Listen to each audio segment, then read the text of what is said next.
Здравствуйте, мои дорогие друзья. С вами снова Лейла, и мы снова в пути, и снова на свадьбу. Вчера мне в комментариях написали, у вас, наверное, много родственников, что вы постоянно, у вас очень много свадеб.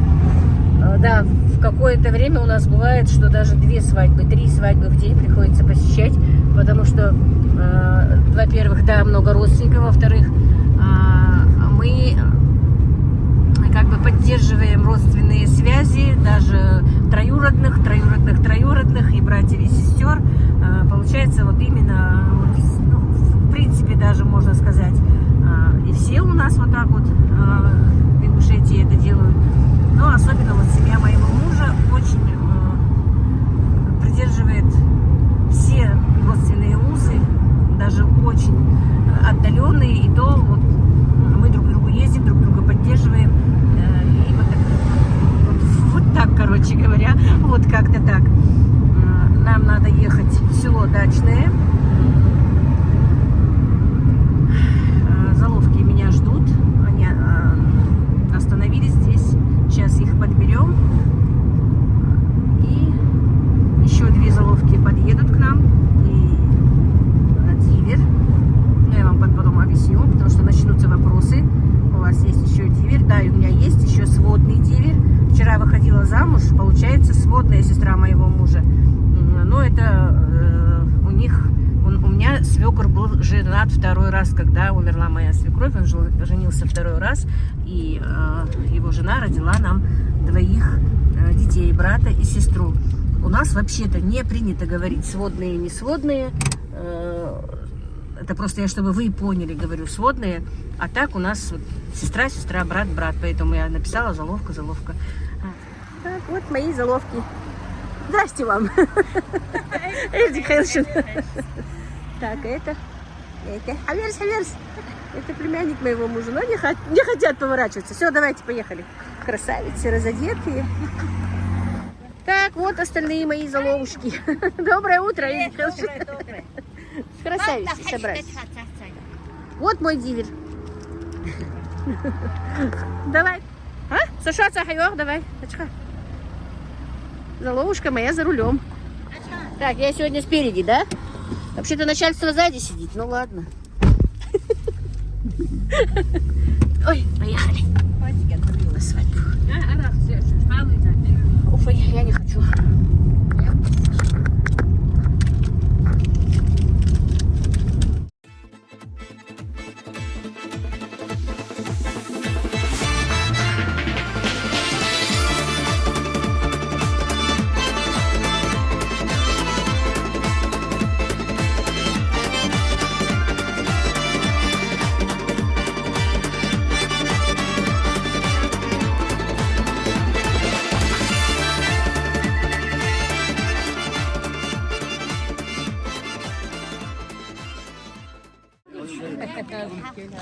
Désolé.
спрашивали, я, конечно, отвечала в ролике, но все-таки немножко решила сейчас с вами поговорить, пока я еду.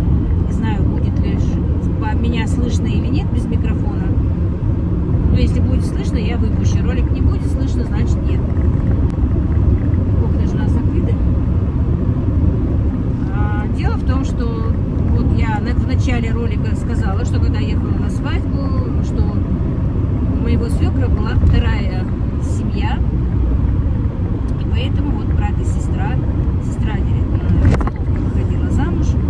И был вопрос такой, почему такая, во-первых, вопрос, почему маленькая свадьба.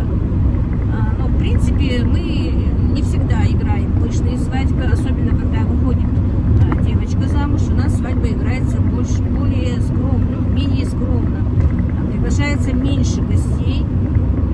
А вообще-то, по идее, мы имеем, мы как хотим, так и можем ее играть. Можем такую большую свадьбу. Если не хотим, то можем ее поменьше. Просто приглашать меньших людей. А тут так получилось еще, что от сватовства до замужества буквально 2 дня. Сутки даже прошли, потому что, девочка, правда, не будем врать, парень с девушкой были знакомы, никто ее насильно замуж не отдавал, а то начнутся вопросы. Так получилось, им нужно было быстро сыграть эту свадьбу, и вот так вот ее сыграли. Поэтому и мы никому не сказали, потому что быстро ее собрали, не было времени собирать и людей, да и не надо было, поэтому как-то так. Девочка вышла 2-й раз замуж. Первый ее брак был неудачным. Не буду подробности, почему и как, не судьба. Поэтому девочка выходила замуж 2-й раз. Некоторые писали, что несколько человек написали, что она взрослая, нет. Ей только 22 года, она молоденькая.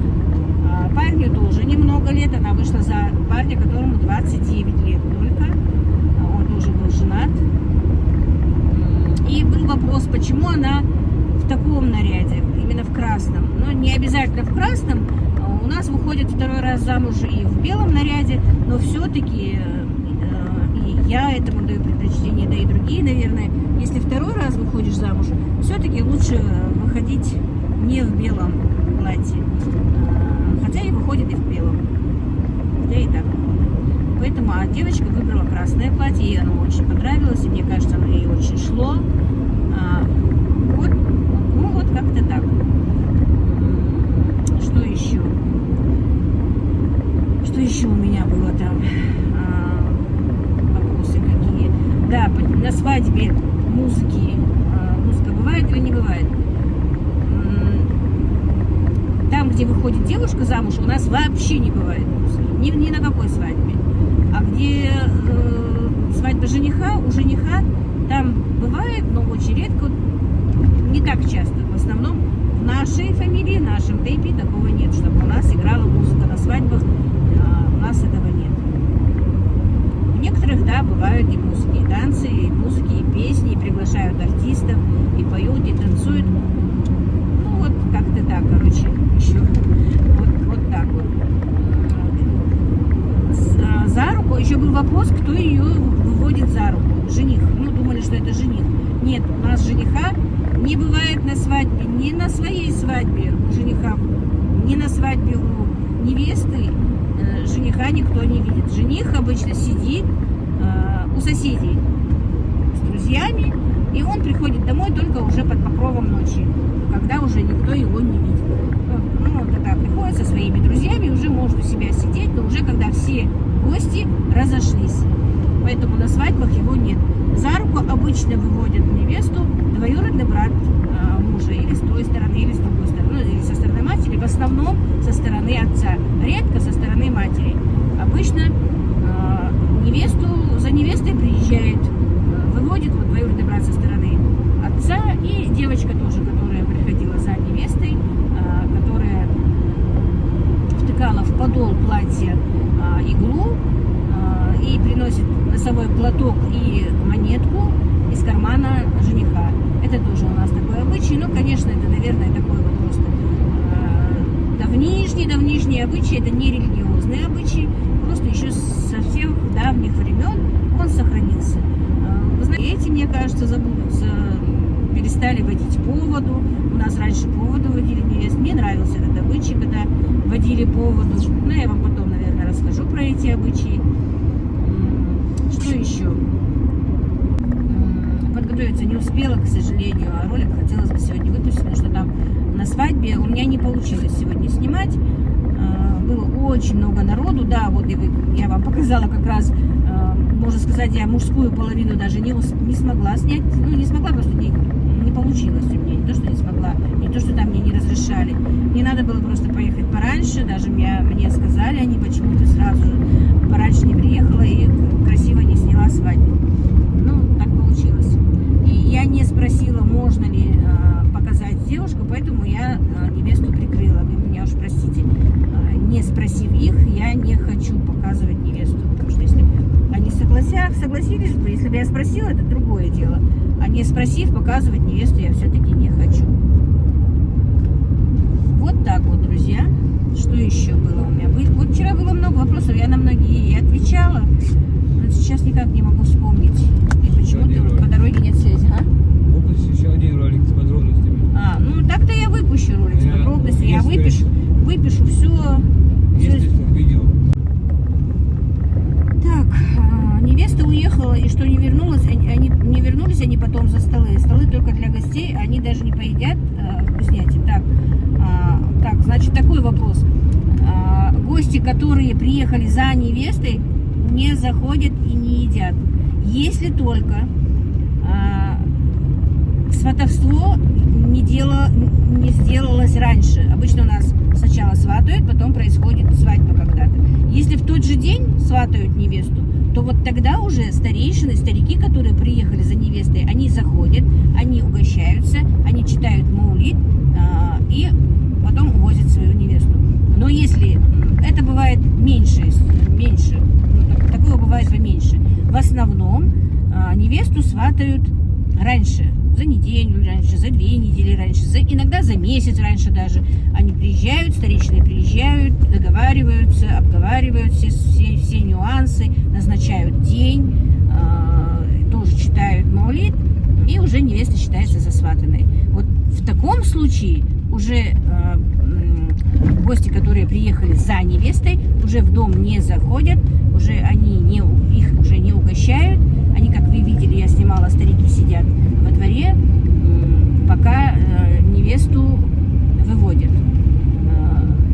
И потом уезжают со своей невестой. Вот так вот у нас не положено, как бы заходить уже, вот если это так. Поэтому вот когда вчера забрали невесту, все, они уехали со своей невестой, все, с их стороны к нам уже больше никто не едет. И у нас с невестой никто не едет. Вот у чеченцев с невестой едет одна девушка. Сестра, двоюродная сестра, или родная сестра, или, может быть, даже вот брата жена может поехать. Она с ней едет, целый день стоит рядом с ней, а потом вечером возвращается. У нас с нашей невестой никто не едет. Наша невеста едет одна. И вот был вопрос еще, бедная, она стоит, и сколько ей нужно стоять.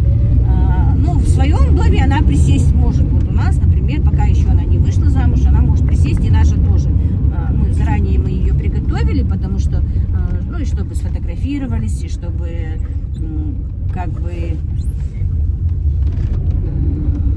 ну, ей было более удобно, чтобы не ждать пока, чтобы гости за ней, кто приехал, чтобы ее не ждали, пока она будет готовиться. Ее заблаговременно готовят.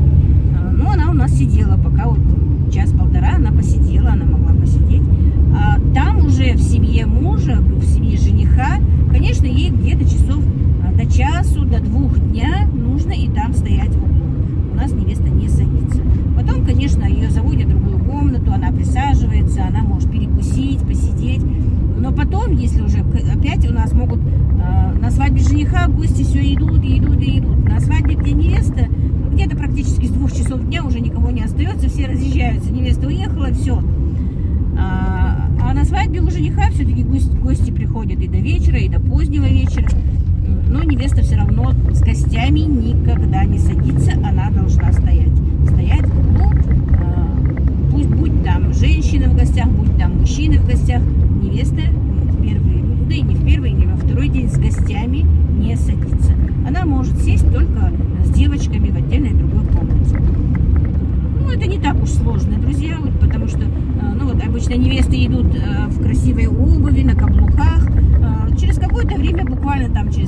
полчаса, через час.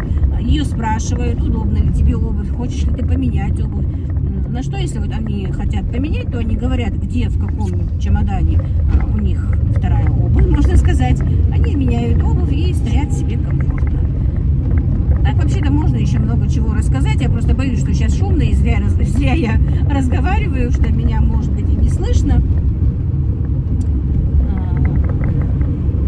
Ну, вот так вот. Что еще? А вообще, вот, давайте вы мне под этим роликом зададите все вопросы, которые вам интересны. Вот именно про свадьбу, про обычаи. Я не просто так быстро, спонтанно выпущу этот ролик, а именно все просмотрю все, как нужно, как должно быть, как отвечать, и как я на это смотрю. Вообще, я давно это хотела сделать. И расскажу вам о традициях наших, о обычаях. И писали, что вот мне, ну, уже даже в личку, у меня не то, что там в комментариях, у меня сегодня очень много в личку вышло. Спрашивали какие-то вопросы, какие-то нюансы, я им, конечно, отвечала. Дело в том, что еще вот спрашивают лички, что это у меня было, так забыла я. Так, вот мысль убежала у меня, не могу вспомнить, что же я хотела. Но все-таки, друзья, я сегодняшний, наверное, этот ролик просто закончу. Он у меня такой, как бы, вспомогательный.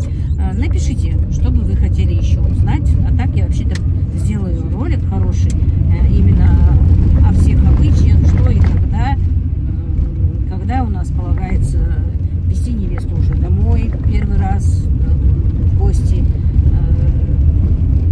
Про много чего. Про Колымы, про все, и как за невестой едут, а? И как было раньше, как сейчас. Да, и как было раньше, как сейчас, и как немножко все-таки немного кое-что поменялось. Некоторые вещи мне жалко, что поменялись. Некоторые вещи у нас слишком усложнились. Тоже лично мне не нравится. Может быть, кому-то нравится, не знаю.